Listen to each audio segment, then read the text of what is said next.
Você começa a sua história com um retorno de uma cirurgia que, obviamente, foi tão cruel com você que te deixou na condição de cadeirante. Obviamente que isso deve ter tido um impacto muito grande em você como pessoa. Certamente isso afetou muito o seu núcleo familiar.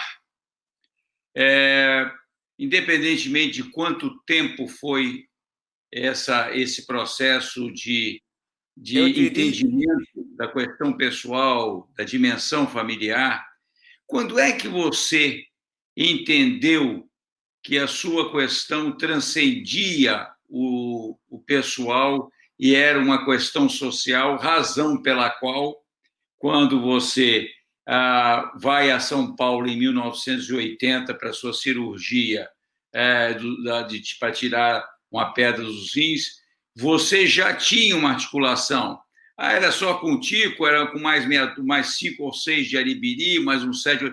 Quando foi que aconteceu? Como foi que aconteceu? Como é que foi esse estalo? Esta não é uma questão só minha, ela é da minha família, ela é dos meus vizinhos, mas ela é uma questão política maior, ela é uma questão social maior e, por isso, uma questão política maior.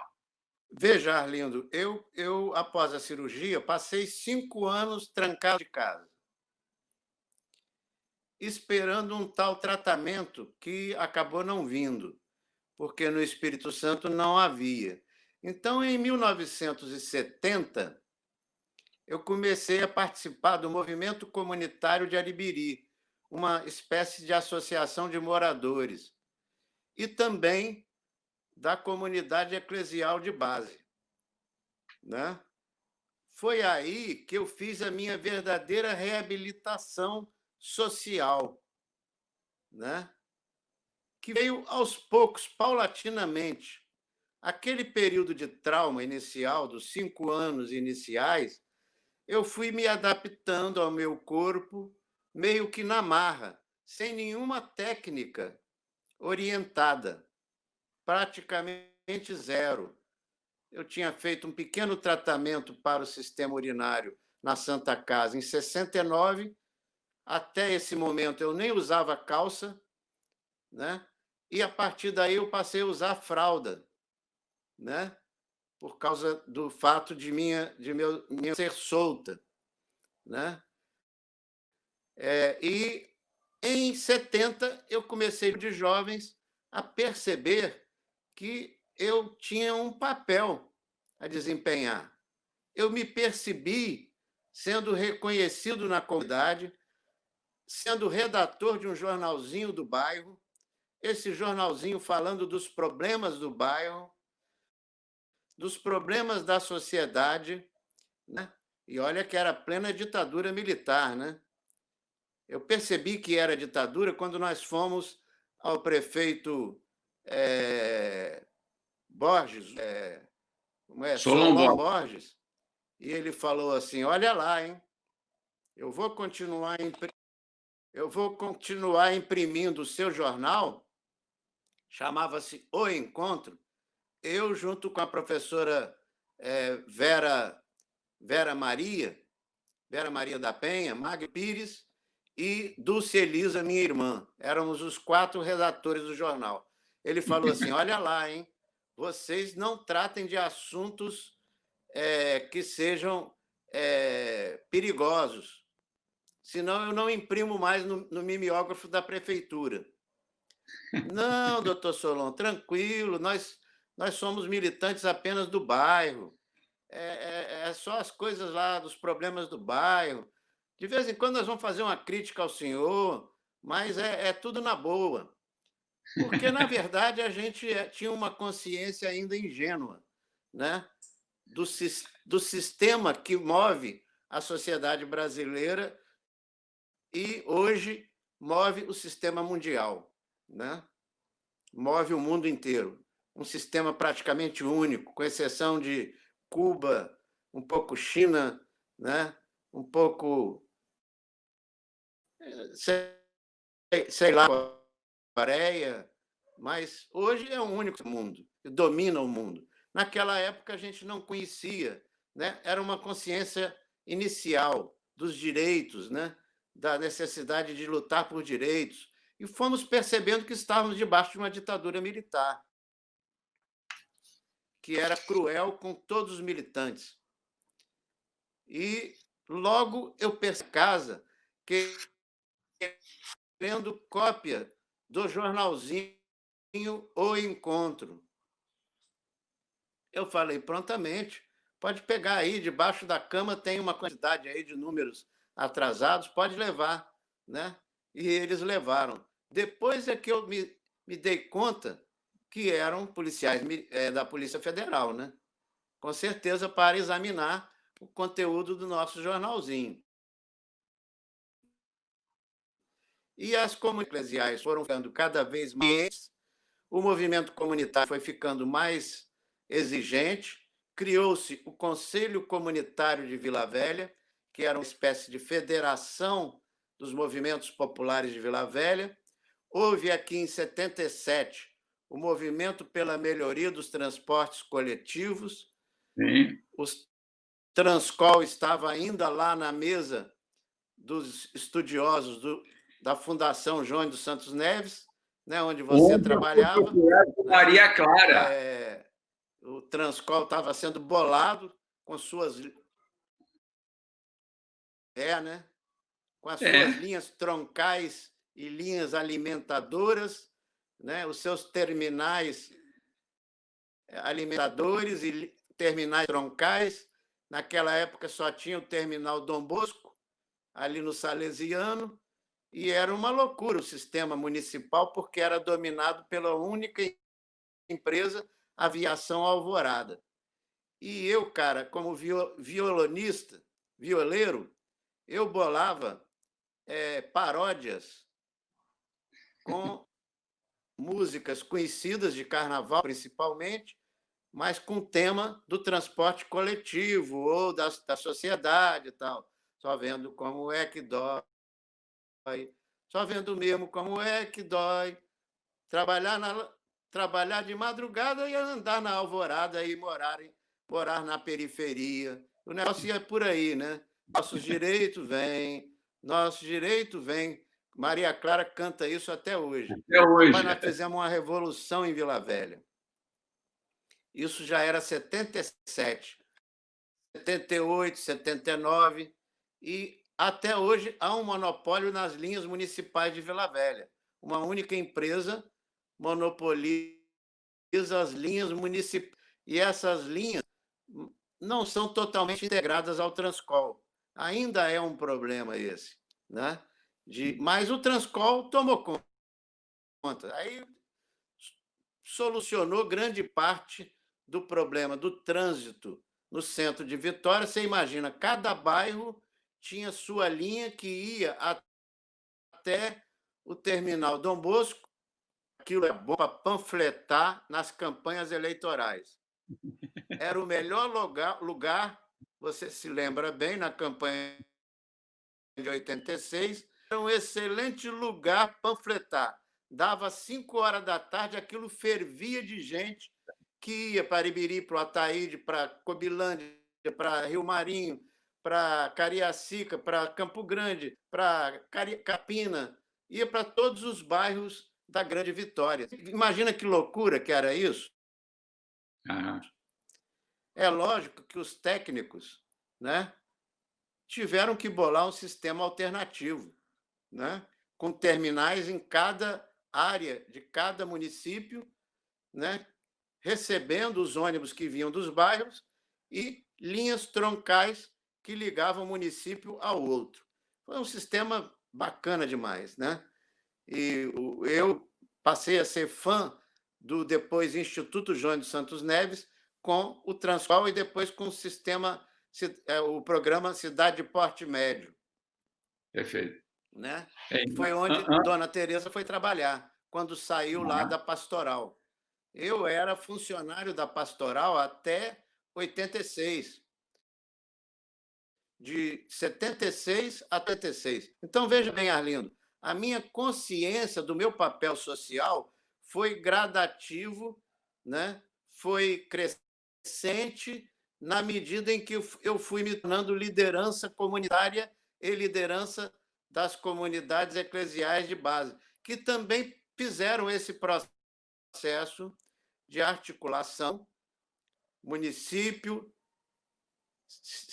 Grande Vitória, Estado e país, né? Encontros municipais, encontros estaduais, encontros federais, né? E também a ação do Partido dos Trabalhadores encaixou como uma luva essa consciência sobre a política, a consciência da necessidade da fé ser praticada concretamente na política, porque tinha documentos da igreja, principalmente da Igreja Católica, mas também das outras igrejas cristãs, que falavam disso. Em 77, nós discutimos aquele famoso documento Exigências Cristãs de uma Ordem Política, onde os bispos falavam que era necessário um engajamento dos leigos das comunidades na ordem política, na vida política, ou desordem política, né? E esse documento foi traduzido em linguagem popular por nós que trabalhávamos no Centro de Documentação da Arquidiocese de Vitória, onde eu e Tereza trabalhávamos, né?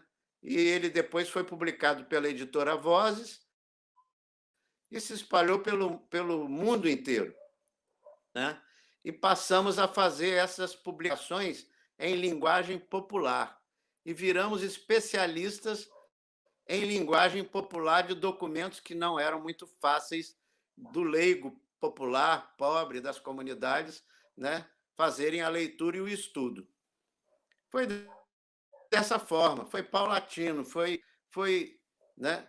Não houve um momento assim que teve um estalo, né? Houve processos que se deram, né, um após o outro. Houve também uma grande contribuição de um amigo seu, um saudoso amigo seu que já é falecido, Michel Bergman, sem dúvida, da famosa comunidade dos Irmãos de Tézé, que vieram de Olinda para Vitória, a convite dos bispos Dom João e Dom Luís, vieram para cá, e o seu carisma principal, a sua missão especial era a missão junto aos jovens, junto às juventudes, né? Então, aconteceu aqui o Concílio de Jovens, reunindo gente do mundo inteiro, em 1979, não, 75, né? Eu tinha ido participar de um encontro de jovens com Dom Helder, em 74, lá na Paraíba. Então, o nível de consciência foi crescendo e se transformando em consciência latino-americana. Birizinho, daqui de Vila Velha, conheceu gente das ditaduras que existiam nesses países, das realidades que eram mundiais na década de 70 e início da década de 80. Michel, o irmão Michel, foi um dos mestres meus, além de Dom João e Dom Luís, né? Michel, Tiago, Bruno, entre outros. Você conheceu o Michel porque ele trabalhou também lá no Jones, né? Lá no Jones Santos Neves, era um sociólogo alemão, estudioso, né? Aliás, alemão não, ele era da Guiné. Ele era da Nova Guiné, filho de pais alemães, missionários presbiterianos, na realidade, luteranos. Eu tive o privilégio... Então, foi dessa forma, Arlindo, que aconteceu as coisas. Eu tive o privilégio de conhecer o Michel Bergman. Foi no grupo de jovem que eu conheci, no encontrão da grande que eu conheci Tereza. Diga. Eu tive o privilégio de conhecer o Michel como estagiário do Serviço Técnicos Operacionais da Vale. Eu fui estagiário da Companhia Vale do Rio Doce. E nesse grupo de pesquisa operacional, onde obviamente prevaleciam os engenheiros, mas tinha um engenheiro, Eliezer Arantes da Costa, que brilhante, dizia: olha, isso aqui tem muita coisa que a engenharia não cuida. Então ele buscou o apoio do antropólogo, sociólogo. Uma das pessoas que ele procurou foi o antropólogo, sociólogo Michel Berg, Michel. O Michel não chegou como da comunidade TZ, ele entrou para trabalhar como consultor da Companhia Vale do Rio Doce na qualidade de antropólogo. Eu era um estudante acadêmico de economia e confesso a você que me encantava as posições do Michel.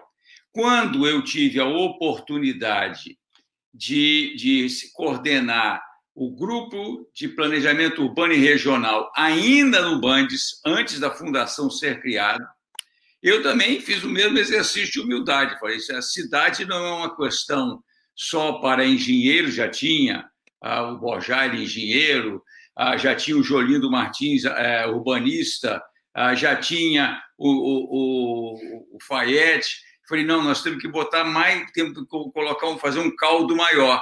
E aí tomei a liberdade de entrar em contato com o Michel, que aqui é seu, com aquela cadernetinha dele, aquela agendinha dele, diz: olha, eu só posso nesses dias, nos próximos 3 meses. Mas é uma figura daquele jeito que você sabe. Para mim, aí eu estou falando de Arlindo, né? Muito mais do que a ligação profissional, se transformou num conselheiro de coisas, um ouvido ultra privilegiado, ultra atento. Então, que bom que você levanta essa questão e me rememora essa coisa que foi tão importante. E foi Michel Bergman, Cláudio, que começou a levar pessoas da sua convivência para ir trabalhar como estagiário na Fundação João dos Santos Neves. Se você pegar Carlinhos Profeta, se você pegar Magno Pires, foram levados. Magno Pires era acadêmico de administração e o Carlinhos Profeta era da matemática.